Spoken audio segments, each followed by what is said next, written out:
नमस्कार भाइयों और बहनों। आज हम लोग 19 जून की करंट अफेयर्स को देख स्टार्ट करते हैं। 19 जून की करंट अफेयर्स को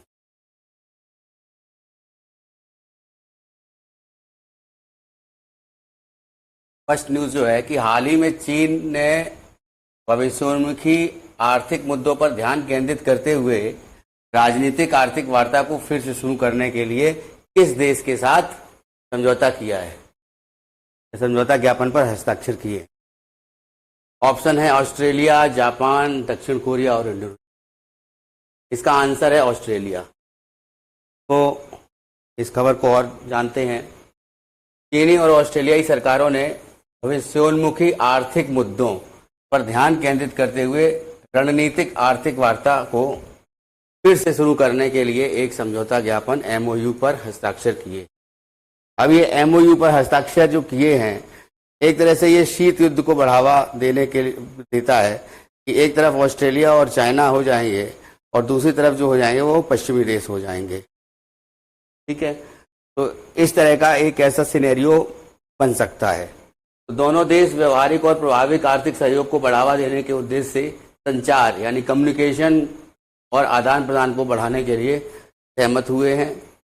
तीन क्षेत्रीय और अंतर्राष्ट्रीय स्तरों पर ऑस्ट्रेलिया के साथ समन्वय और सहयोग बढ़ाने के लिए तैयार है, जिसमें विरोधी खेमे में टकराव और नए शीत युद्ध का आह्वान किया गया है।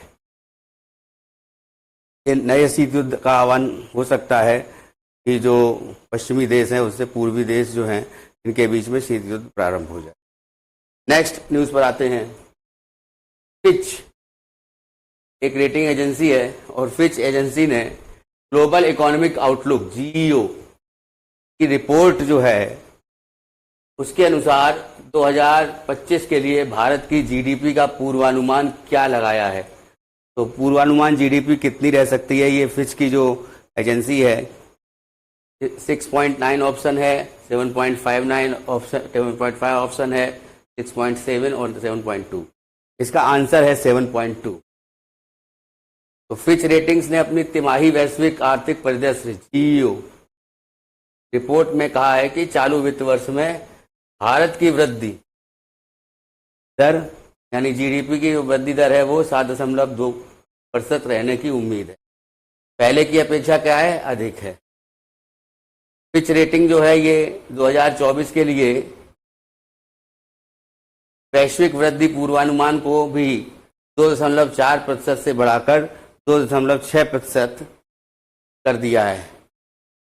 यानी जो वैश्विक वृद्धि का अनुमान है, ओवरऑल जो पूरे सिनेरियो पूरे वर्ल्ड का जो वृद्धि का अनुमान है वो कितना है, 2.6% के हिसाब से GDP ग्रोथ करेगी पूरे वर्ल्ड की।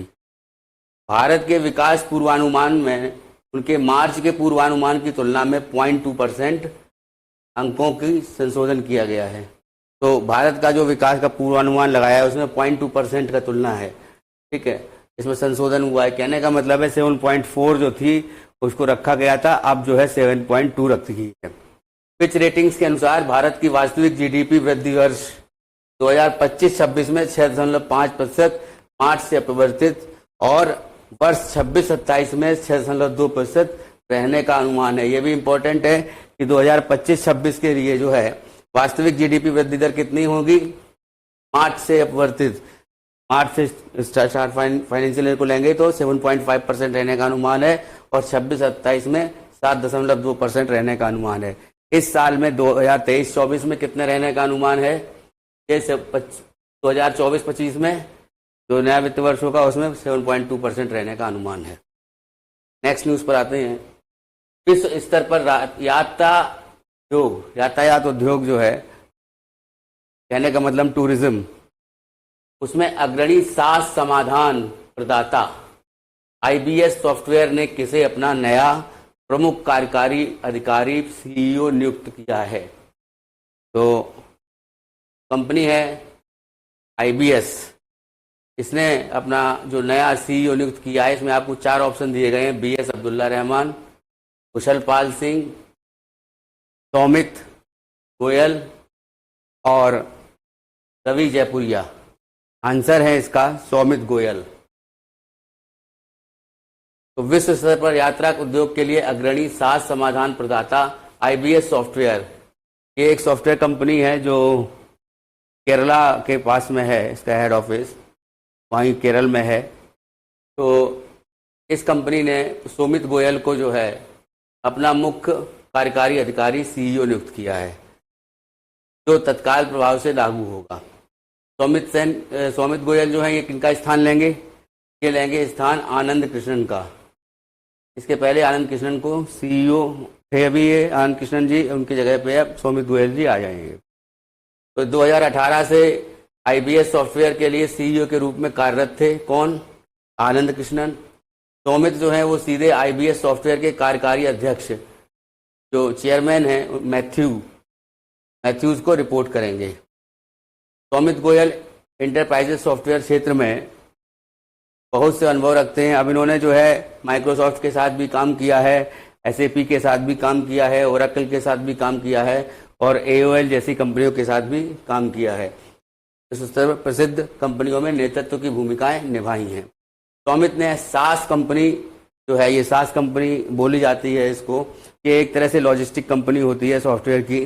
तो ये प्लूरल साइट जो है सास कंपनी है, प्लूरल साइट, इसके अध्यक्ष और कू रह चुके हैं, ठीक है, पहले से ही रह चुके हैं, और इन्होंने उत्पाद इंजीनियरिंग और जीटीएम कार्यों की देखरेख की है, ठीक है।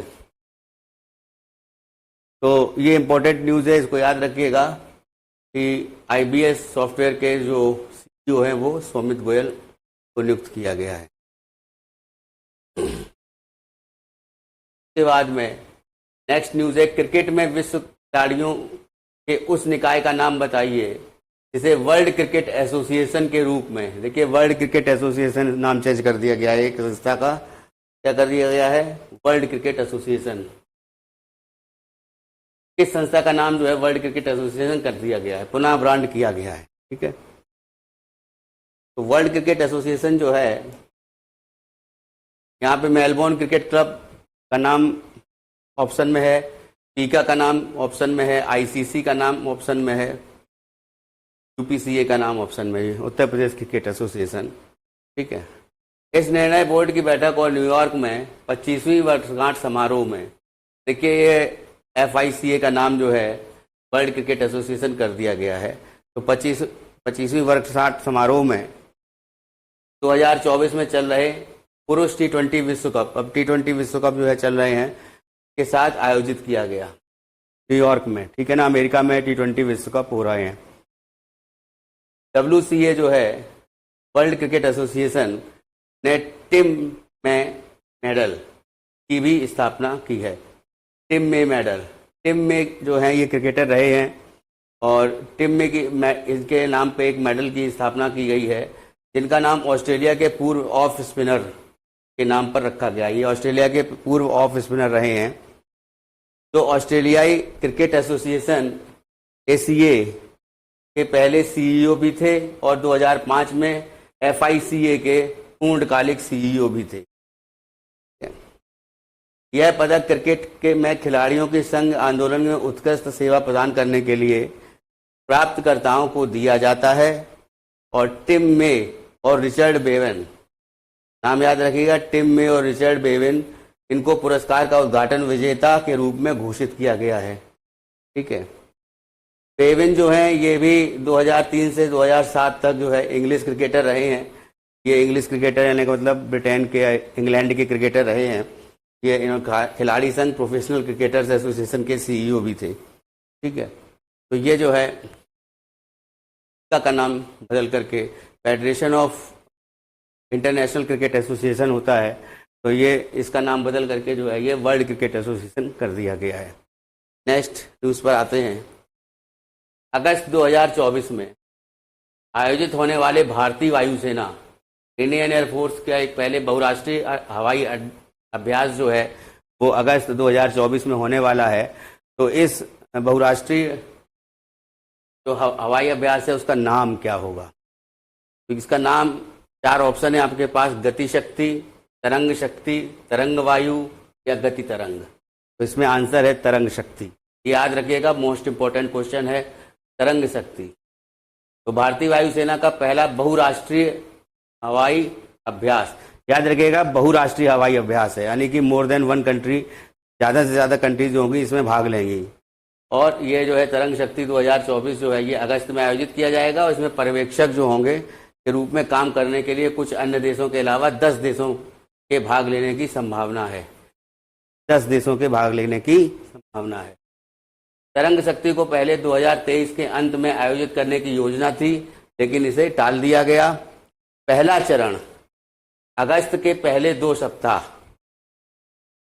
में दक्षिण भारत में आयोजित किया जाएगा। अभी डिक्लेयर नहीं हुई है किस जगह पे किया जाएगा। और दूसरा चरण जो है अगस्त के अंत तक से सितंबर के 30 तक, यानी कहने का मतलब 15 अगस्त तक पहला होगा, फिर उसका 16 अगस्त से 15 सितंबर तक के बीच ये पश्चिमी क्षेत्र में होगा।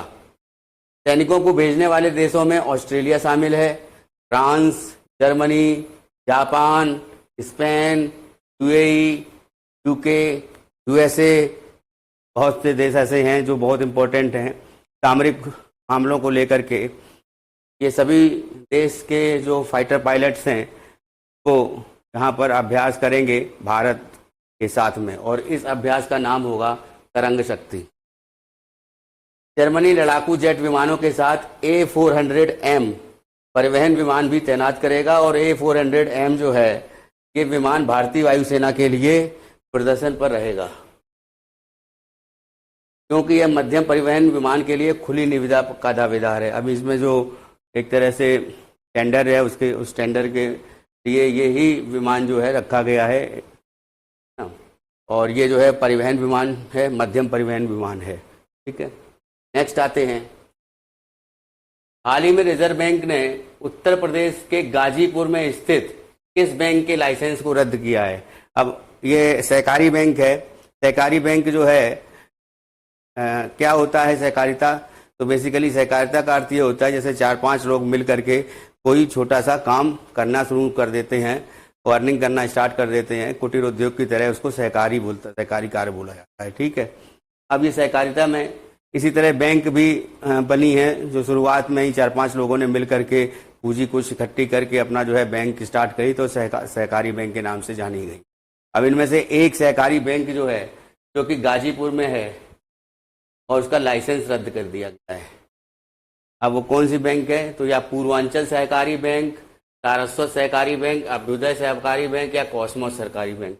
तो चूंकि पूर्व में ये गाजीपुर आता है तो आंसर इसका पूर्वांचल सहकारी बैंक हो। ठीक है, तो रिजर्व बैंक ने उत्तर प्रदेश के गाजीपुर स्थित पूर्वांचल सहकारी बैंक का लाइसेंस रद्द कर दिया है, क्योंकि उसके पास पर्याप्त पूंजी की आय की संभावना नहीं है। पूंजीगत आय जो है उसका कुछ नहीं रह गया है, तो आय की संभावना नहीं है, तो इसलिए उसको जो है पूरी तरह से रद्द कर दिया,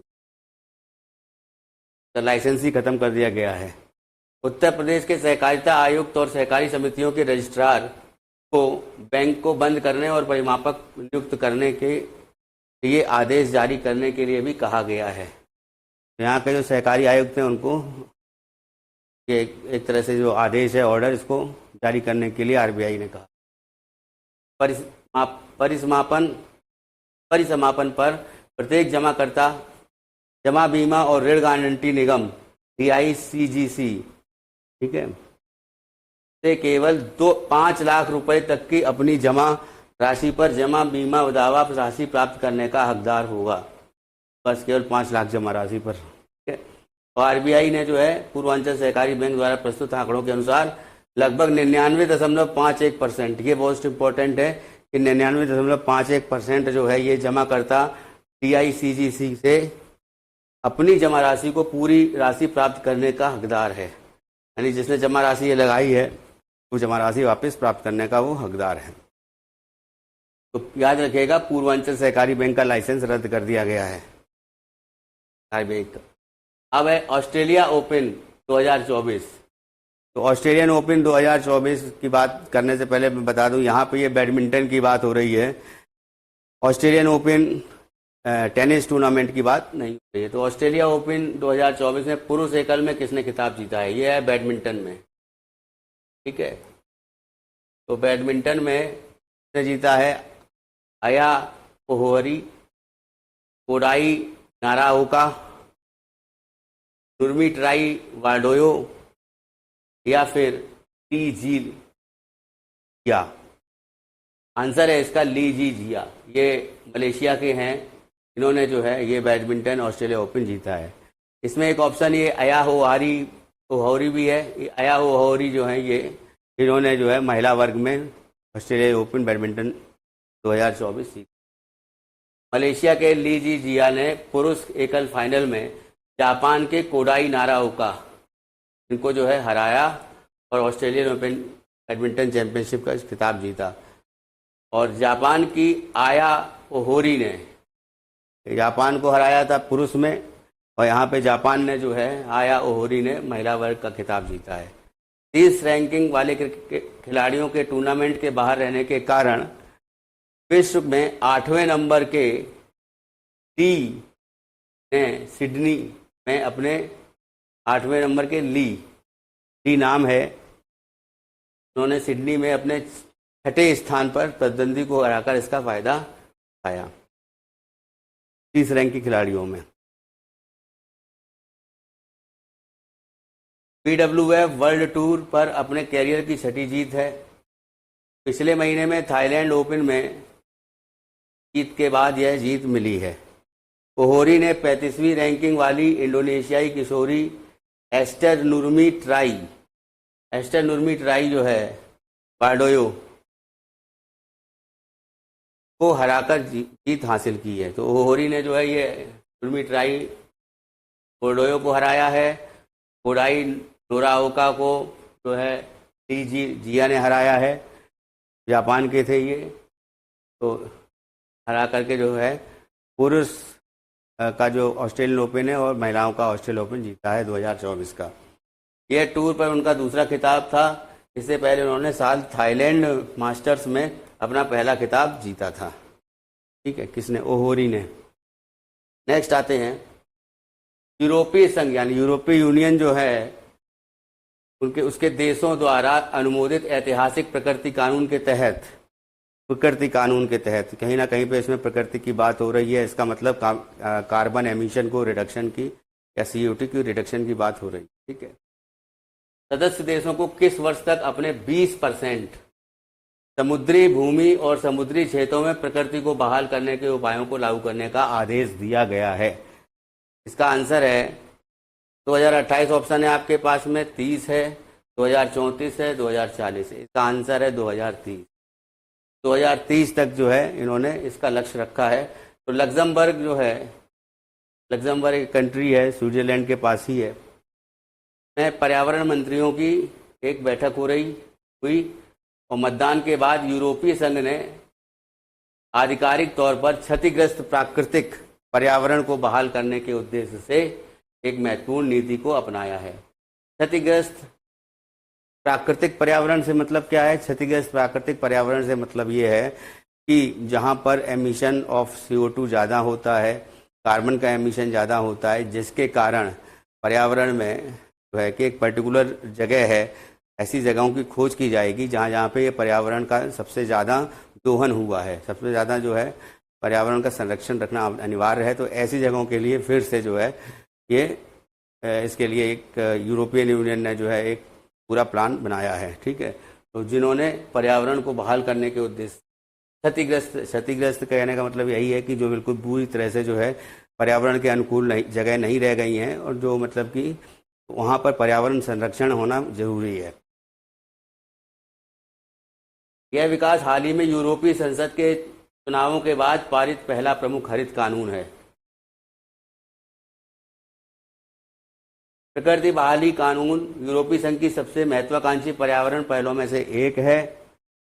इसमें सदस्य देशों को 2030 तक अपने भूमि और समुद्री क्षेत्रों में के 20% में प्रकृति को बहाल करने के उपायों को लागू करने का आदेश दिया गया है। 20% समुद्री क्षेत्रों में 20%, यानी कहीं ना कहीं पे ये मैंग्रोव्स की भी बात कर रहे हैं। तो और साथ साथ जो है प्रवाल भित्तियाँ भी होती हैं, उनको भी जो है एक तरह से वो भी ख़त्म हुई हैं। और एक तरह से जैव विविधता को भी वापस लाना है उस क्षेत्र में। इस नीति का उद्देश्य जो है यूरोप के प्राकृतिक आवासों में खतरनाक गिरावट को, जो प्राकृतिक आवास हैं, एनवायरमेंटल को लेकर के जो जहाँ जहाँ पर भी जो इनके जगह हैं, आवास हैं, तो वो खतरनाक गिरावट को संबोधित करना है, और जिसमें 81% वर्तमान में खराब स्वास्थ्य के रूप में वर्गीकृत किया गया है। मतलब जहाँ यहाँ पर रहने वाले लोग जो हैं वो 81% जो है उनका स्वास्थ्य जो खराब हुआ है, वो उसका कारण जो है यही वायु प्रदूषण है और एक तरह से इन्वायरमेंटल का डिटेरियोरेशन है। ठीक है, अब नेक्स्ट न्यूज़ पर आते हैं। तो 2030 तक का ये इन्होंने एक प्लान बनाया है कि 2030 तक हमको ऐसे जोन जो हैं जहाँ पर पर्यावरण क्षति हुई है, वहाँ पर एनवायरमेंटल प्रोटेक्शन को फिर से उजागर करना है।